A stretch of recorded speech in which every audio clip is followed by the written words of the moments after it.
ট্রাম্পের সামনে উকি দিচ্ছে কঠিন বিপদ। কি সেই বিপদ? চলুন বিস্তারিত জেনে নেই। আসসালামু আলাইকুম। সম্প্রতি ইরান ও ইসরায়েল যুদ্ধে ট্রাম্পের একচেটিয়া মনোভাবের জন্য তার উপর ক্ষিপ্ত প্রায় পুরো বিশ্ব।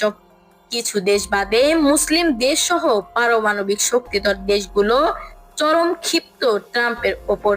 এমন পরিস্থিতিতে যে কোনো সময় শুরু হতে পারে তৃতীয় বিশ্বযুদ্ধ। এমতাবস্থায় ট্রাম্প নিজেই পিছু হটলেন ইরান ও ইসরায়েল যুদ্ধ থেকে। তবুও কতটা ছাড় পাবে সে, তা নিয়ে যেন প্রশ্ন থেকেই যায়।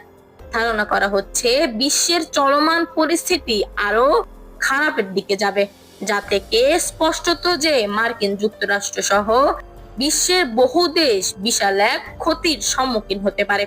একদিকে ইরান ও ইসরায়েল যুদ্ধ, অন্যদিকে তৃতীয় বিশ্বযুদ্ধের ভাসমান চিত্র।